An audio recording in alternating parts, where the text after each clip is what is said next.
많이 외로워 힘이 드시나요? 왜 어떤 날은 세상이 온통 낯설게 느껴질까요? 주변에 많은 사람이 있음에도 불구하고 정작 마음을 기댈 곳이 없다고 느낄 때가 있습니다. 웃음소리가 들려도 내 마음에는 정막이 내려앉고 창밖으로 스치는 바람조차 내 고독을 대변하는 것처럼 느껴질 때가 있지요. 우리는 누구나 삶의 어느 순간 혼자라는 사실 앞에 서게 됩니다. 밤이 깊어질수록 외로움은 더 크게 다가옵니다. 휴대폰을 열어보아도 연락할 사람이 없을 때, 혹은 많은 사람 속에 있어도 나를 진심으로 이해해 주리는 과연 있을까 하는 허무가 몰려올 때, 우리는 가만히 어두운 방 안에 주저앉아 눈물이 차오르는 경험을 하곤 합니다. 그때의 고독은 마치 끝없는 바다에 홀로 던져진 조각배처럼 불안하고 흔들립니다. 하지만 돌이켜보면 그 고독은 우리를 부정하는 존재가 아니라 우리 마음 깊은 곳에서 건네오는 진실한 목소리일지도 모릅니다. 이제는 나 자신과 마주할 시간이다. 외롭고 힘든 순간은 어쩌면 우리가 다른 이에게만 의지하려 했던 기대에서 벗어나 스스로에게 돌아갈 때임을 알려주는 신호인지도 모릅니다.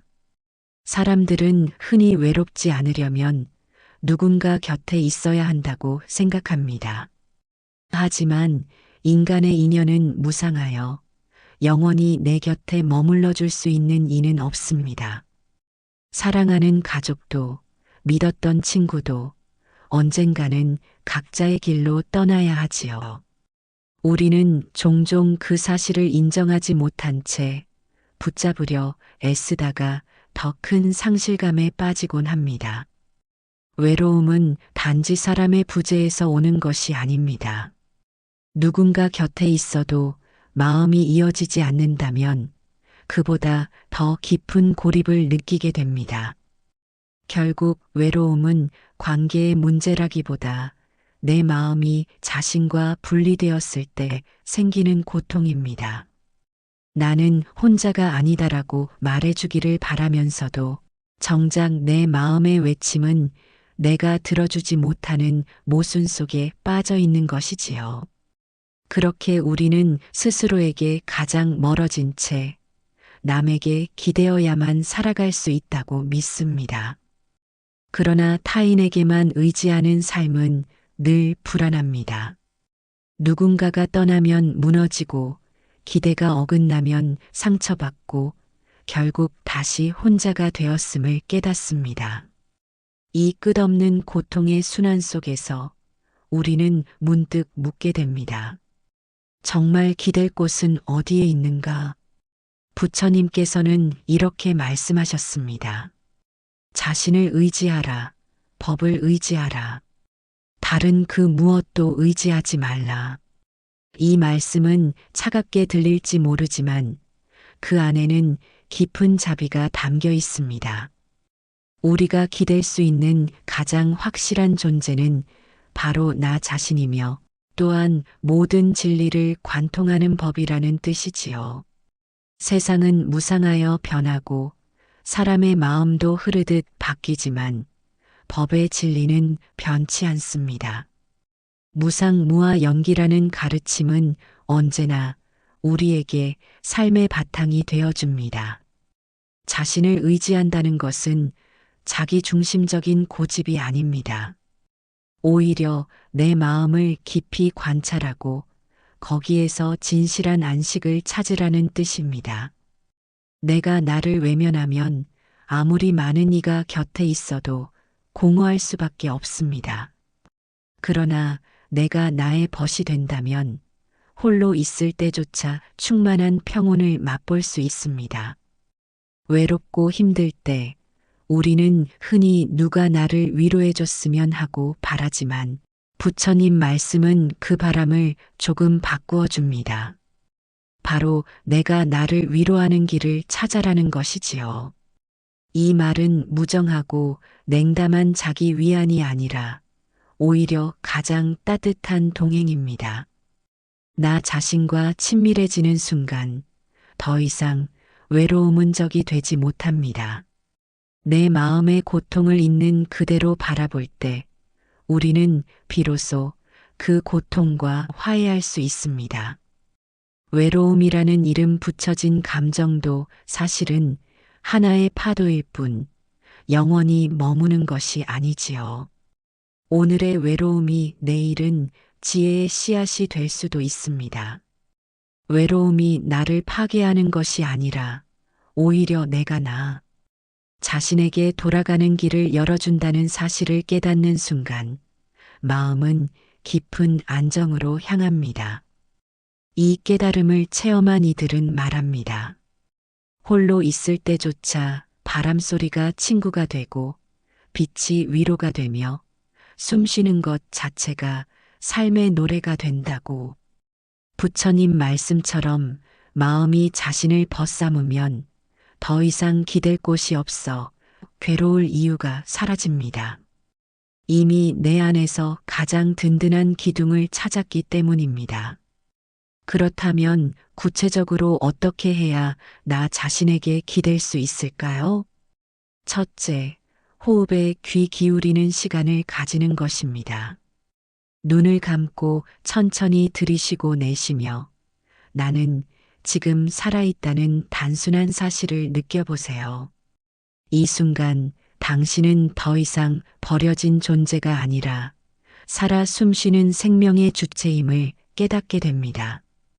둘째, 일기나 짧은 글쓰기를 통해 마음과 대화를 나누어 보세요. 오늘 나는 어떤 기분이었는가, 무엇이 나를 외롭게 했는가를 솔직히 적어보는 것만으로도 내 마음을 내가 돌봐주는 행위가 됩니다. 그 과정에서 남에게 털어놓지 못했던 울음과 상처도 조금씩 풀려나갑니다. 셋째, 작은 자비의 실천을 시작해 보세요. 꽃에 물을 주고 길가에 풀을 쓰다듬고 혹은 낯선 이에게 따뜻한 인사를 건네는 것. 내가 세상에 내는 작은 친절이 곧 나를 위로합니다. 왜냐하면 자비의 행위는 곧 나와 타인을 함께 살리는 길이기 때문입니다. 외롭고 힘들 때 기댈 곳이 없다고 느껴진다면 그것은 결코 절망의 순간이 아닙니다. 오히려 부처님께서 말씀하신 자신을 등불로 삼으라는 가르침이 가장 빛나는 때입니다. 누군가의 어깨가 없더라도 나 자신을 품을 수 있다면 이미 우리는 더 이상 고립된 존재가 아닙니다. 기댈 곳이 없다 느낄 때 눈을 감고 가만히 호흡을 들여다보세요. 그리고 마음속에 이렇게 속삭여 보세요. 괜찮아. 나는 나의 벗이다. 나는 나의 등불이다. 그 순간 외로움은 더 이상 어둠이 아닌 조용한 스승이 되어줄 것입니다. 오늘 하루 자신에게 가장 따뜻한 안부를 건네며 살아가시기를 바랍니다. 새벽 4시 차가운 공기가 창문 틈새로 스며들고 도시의 잠든 소음마저 멈춘 그 시간에 한 사람이 홀로 앉아 있었다. 왜 어떤 날은 세상이 온통 낯설게 느껴질까? 주변에 많은 사람이 있음에도 불구하고 정작 마음을 기댈 곳이 없다고 느낄 때가 있다. 웃음소리가 들려도 내 마음에는 적막이 내려앉고 창밖으로 스치는 바람조차 내 고독을 대변하는 것처럼 느껴질 때가 있지 않은가. 밤이 깊어질수록 외로움은 더 크게 다가온다. 휴대폰을 열어보아도 진심으로 연락하고 싶은 이가 없을 때, 혹은 많은 사람 속에 있어도 나를 진심으로 이해해 줄 이는 과연 있을까 하는 허무가 몰려올 때, 우리는 가만히 어두운 방 안에 주저앉아 눈물이 차오르는 경험을 한다. 그때의 고독은 마치 끝없는 바다에 홀로 던져진 조각배처럼 불안하고 흔들린다. 파도에 흔들리는 작은 배가 어디로 가야 할지 모르듯 우리 마음도 기댈 항구를 찾지 못해 표류하고 있는 것 같다. 하지만 돌이켜보면 그 고독은 우리를 부정하는 존재가 아니라 우리 마음 깊은 곳에서 건네오는 진실한 목소리일지도 모른다. 이제는 나 자신과 마주할 시간이다. 외롭고 힘든 순간은 어쩌면 우리가 다른 이에게만 의지하려 했던 기대에서 벗어나 스스로에게 돌아갈 때임을 알려주는 신호인지도 모른다. 사람들은 흔히 외롭지 않으려면 누군가 곁에 있어야 한다고 생각한다 하지만 인간의 인연은 무상하여 영원히 내 곁에 머물러 줄 수 있는 이는 없다. 사랑하는 가족도 믿었던 친구도 언젠가는 각자의 길로 떠나야 한다. 우리는 종종 그 사실을 인정하지 못한 채 붙잡으려 애쓰다가 더 큰 상실감에 빠지곤 한다. 외로움은 단지 사람의 부재에서 오는 것이 아니다. 누군가 곁에 있어도 마음이 이어지지 않는다면 그보다 더 깊은 고립을 느끼게 된다. 결국 외로움은 관계의 문제라기보다 내 마음이 자신과 분리되었을 때 생기는 고통이다. 나는 혼자가 아니다라고 말해주기를 바라면서도 정작 내 마음의 외침은 내가 들어주지 못하는 모순 속에 빠져 있는 것이다. 마음의 평화를 바라는 분들은 댓글로 나무아미타불이라고 적어주세요. 어느 고요한 새벽 산사에서 한 제자가 부처님께 다가왔다. 그의 얼굴에는 깊은 근심이 서려 있었고 밤새 잠들지 못했음을 보여주는 피곤한 기색이 역력했다. 부처님, 저는 모든 것을 가졌습니다만 왜 마음이 이토록 공허합니다가 사람들에게 둘러싸여 있어도 홀로 서 있는 것 같고 아무리 많은 일을 해도 무엇인가 채워지지 않습니다. 기댈 곳이 없어 괴롭습니다. 부처님께서는 조용히 제자의 눈을 바라보시며 깊은 미소를 지으셨다. 그리고 천천히 입을 여시어 말씀하셨다. 그대가 기댈 곳을 찾지 못하는 것은 잘못된 곳에서 찾고 있기 때문이니라. 마치 물고기가 하늘에서 바다를 찾으려 하는 것과 같도다. 제자는 고개를 갸우뚱하며 물었다. 그렇다면 진정한 기댈 곳은 어디에 있습니까? 부처님께서는 연못가의 연꽃을 가리키시며 말씀하셨다. 저 연꽃을 보아라. 진흙 속에서 피어났지만 진흙에 물들지 않았느니라. 뿌리는 진흙에 두고 있지만 그 아름다움은 스스로에서 나오는 것이다. 연꽃은 다른 꽃에게 기대지 않고도 온전히 피어나느니라. 그것이 바로 자신을 의지한다는 뜻입니까? 그렇다. 자신을 의지한다는 것은 자기 중심적인 고집이 아니라 자신의 본성을 깊이 들여다보는 것이니라. 마치 맑은 거울이 무엇이든 비추듯 맑은 마음은 진실을 비추어내느니라. 부처님께서는 잠시 침묵하시며 아침 햇살이 나뭇잎 사이로 스며드는 모습을 바라보셨다. 그리고 다시 말씀을 이으셨다. 세상 사람들은 행복을 밖에서 찾으려 한다. 돈을 벌면 행복할 것이라 하고 사랑하는 이를 만나면 외롭지 않을 것이라 생각한다 하지만 그것은 마치 그림자를 잡으려는 것과 같으니 아무리 쫓아도 잡을 수가 없느니라. 그렇다면 행복은 어디에서 찾아야 합니까? 행복은 쫓는 것이 아니라 깨닫는 것이니라. 지금 이 순간 숨 쉬고 있음에 감사하고 바람이 뺨을 스치는 것을 느끼며 새소리에 귀 기울일 때 그곳에 이미 행복이 있느니라. 제자는 깊이 고개를 끄덕였지만 여전히 의문이 남아 있었다 하지만 부처님, 사람은 혼자 살 수 없지 않습니까? 다른 이들과의 관계도 필요한 것 아닙니까? 부처님께서는 따뜻한 미소를 지으시며 대답하셨다. 물론이다. 모든 존재는 서로 연결되어 있고 의존하며 살아간다. 이를 연기라고 하느니라 하지만 진정한 관계는 서로에게 의존하는 것이 아니라 각자가 완전한 존재로서 만나는 것이니라.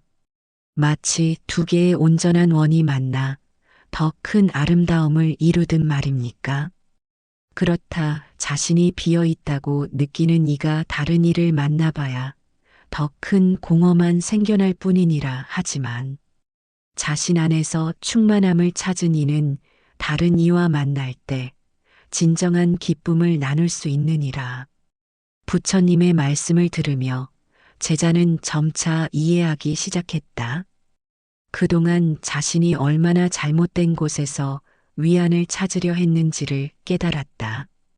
그렇다면 구체적으로 어떻게 해야 자신을 의지할 수 있습니까? 부처님께서는 천천히 자리에서 일어나시며 제자에게 함께 걸을 것을 권하셨다. 두 사람은 조용한 산길을 따라 걸으며 대화를 이어갔다. 먼저 마음의 소리에 귀 기울여라. 하루에 잠시라도 조용한 시간을 가지고 내 마음이 무엇을 원하는지, 무엇을 두려워하는지 들어보는 것이니라. 마치 어머니가 아이의 울음니를 듣고 무엇이 필요한지 아는 것처럼 자신의 마음을 돌보아라. 두 번째로는 현재 이 순간에 머물러라. 과거의 후회나 미래의 걱정에서 벗어나 지금 이곳에서 일어나는 모든 것을 있는 그대로 받아들이는 것이니라. 발밑의 땅을 느끼고 코를 들이마시는 공기를 맛보며 눈앞에 펼쳐진 풍경을 온전히 바라보아라. 세 번째로는 자비심을 기르는 것이다. 먼저 자신에게 자비로워져야 한다. 실수했을 때 자신을 질책하기보다 이해하고 용서하며 격려해야 하느니라. 그 자비가 자연스럽게 다른 이들에게도 흘러가게 될 것이다. 네 번째로는 무상함을 받아들이는 것이다. 좋은 일도 나쁜 일도 영원히 지속되지 않는다는 사실을 깨닫는 것이니라. 슬플 때는 이 슬픔도 지나갈 것임을, 기쁠 때는 이 기쁨에 집착하지 않을 것을 아는 것이다. 다섯 번째로는 내면의 지혜를 믿는 것이다. 모든 답은 이미 내 안에 있다. 다만 욕망과 번뇌의 구름이 가려서 보이지 않을 뿐이니라. 명상과 성찰을 통해 그 구름을 걷어내면 밝은 지혜의 햇살이 비춰질 것이다. 제자는 부처님의 말씀 하나하나를 마음에 새기며 걸었다. 그리고 문득 깨달았다. 기댈 곳을 찾으려 애쓸 필요가 없다는 것을, 자신이 이미 단단한 땅 위에 서 있다는 것을. 길을 걷다가 부처님께서는 큰 나무 아래 자리를 잡으셨다. 제자도 함께 앉아 부처님의 다음 말씀을 기다렸다. 이제 그대는 진정한 기댈 곳이 무엇인지 알아야 하느니라.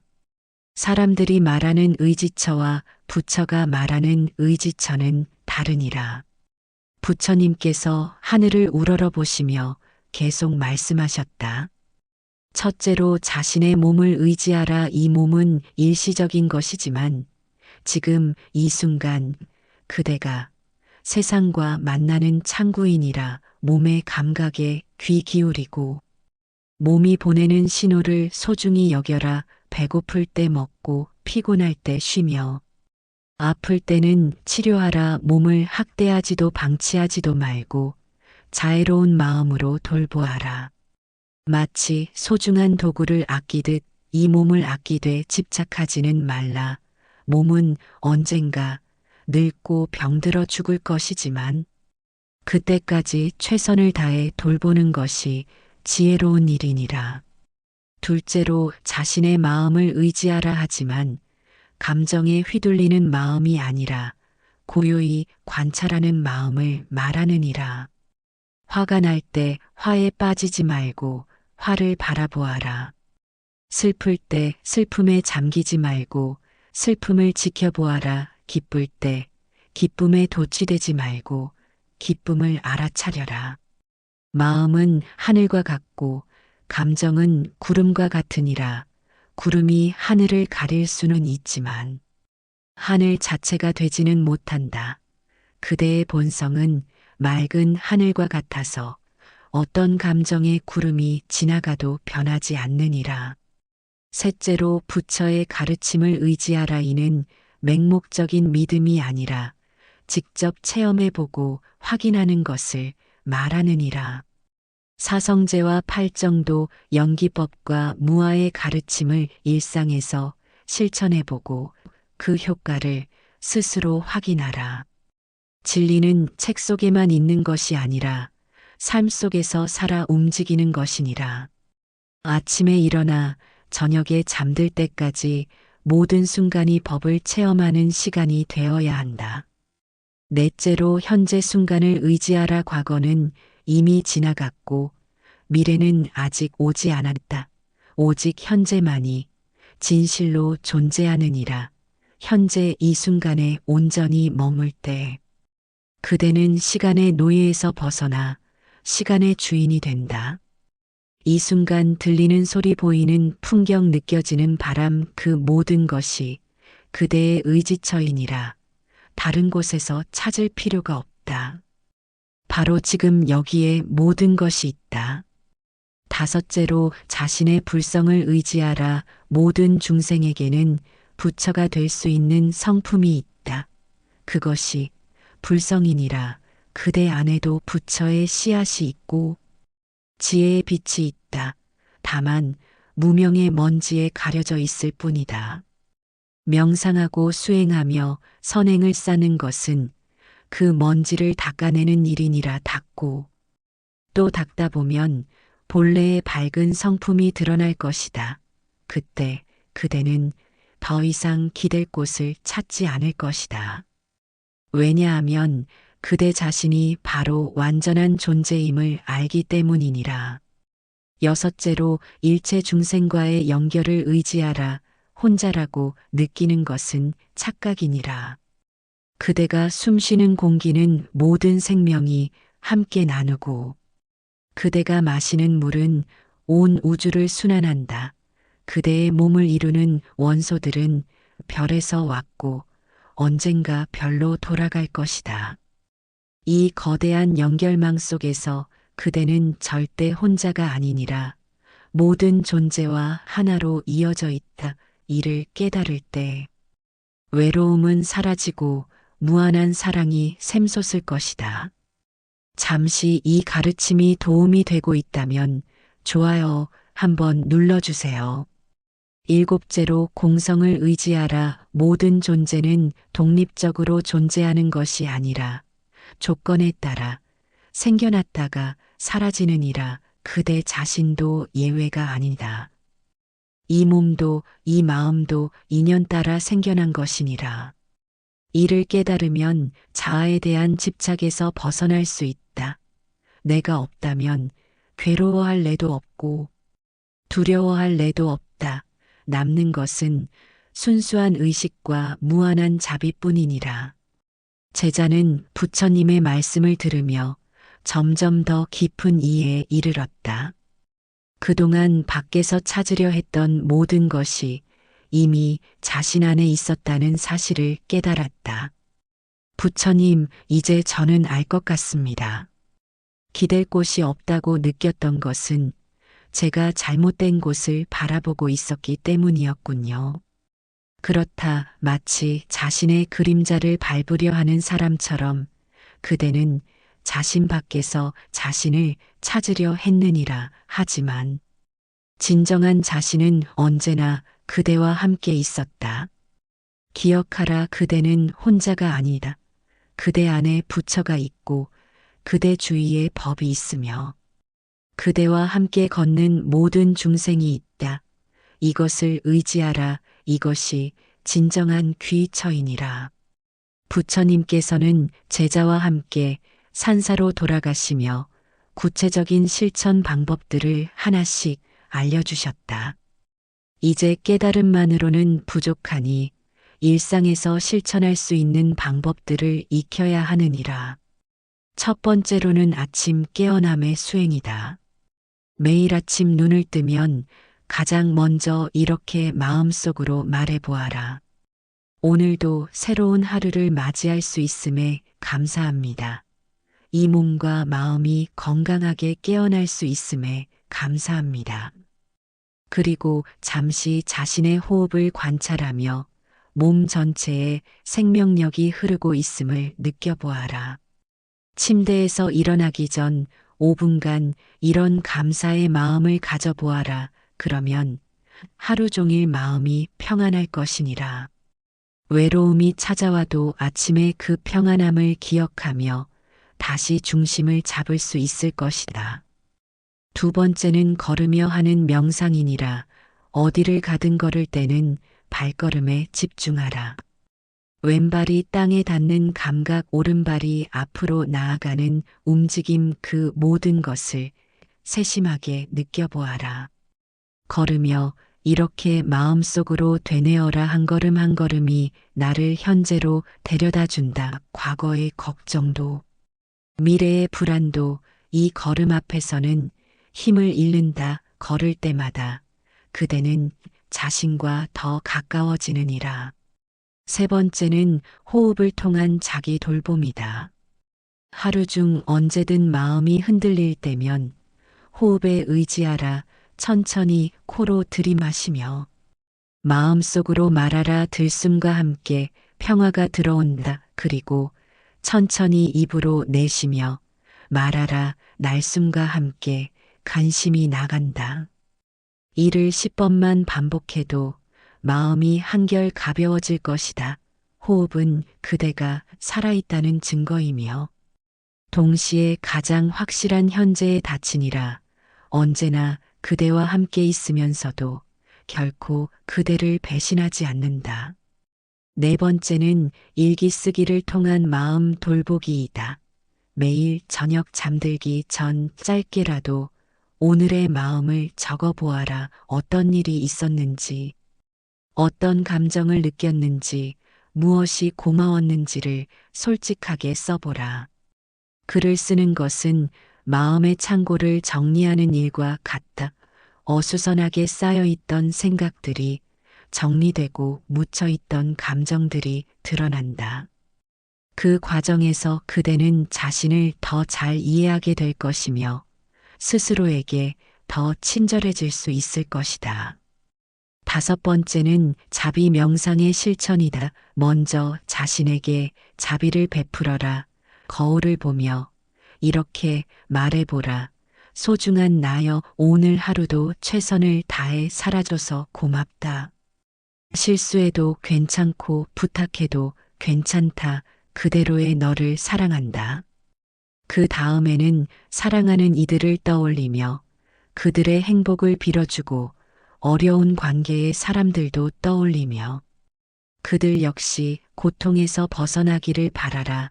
마지막에는 이름도 모르는 모든 중생들의 평안을 위해 기도하라. 자비는 주는 것 같지만 사실은 받는 것이니라.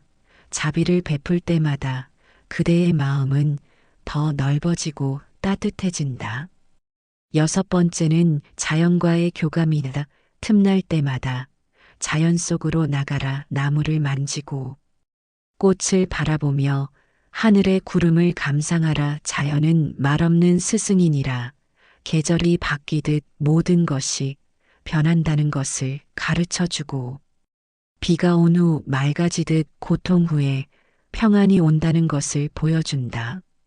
자연 속에서 그대는 자신이 거대한 생명의 그물망 안에 있다는 것을 느낄 수 있을 것이다. 혼자가 아니라 모든 것과 연결되어 있다는 깨달음이 올 것이니라.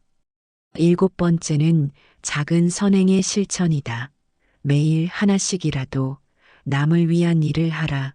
길에서 쓰레기를 줍거나 지나가는 이에게 미소를 짓거나 가족에게 따뜻한 말 한마디를 건네라. 선행은 나와 남을 구분하는 벽을 허무는 일이니라. 도움을 줄 때 받는 기쁨이 더 클 것이고 그 기쁨이 외로움을 달래줄 것이다. 여덟 번째는 독서를 통한 지혜 쌓기다. 좋은 책을 읽는 것은 훌륭한 스승을 만나는 것과 같아. 특히 부처의 가르침이 담긴 경전이나 깨달은 이들의 법문을 읽으면 마음에 지혜의 등불이 켜질 것이다. 읽을 때는 성급하게 많이 읽으려 하지 말고 한 문장 한 문장 깊이 새기며 읽어라. 그리고 읽은 내용을 일상에서 실천해 보라. 지식이 체험이 될 때 진정한 지혜가 된다. 감사하는 마음은 가장 강력한 치유제이니라. 감사할 때 마음은 과거의 후회나 미래의 걱정에서 벗어나 현재의 풍요로움을 맛본다. 그때 외로움은 설 자리를 잃는다. 마지막 열 번째는 침묵의 시간 갖기다. 하루 중 10분이라도 완전히 조용한 시간을 가져보라. 아무것도 하지 말고 아무것도 생각하지 말고 그저 존재하는 것만으로도 충분하다는 것을 느껴보라.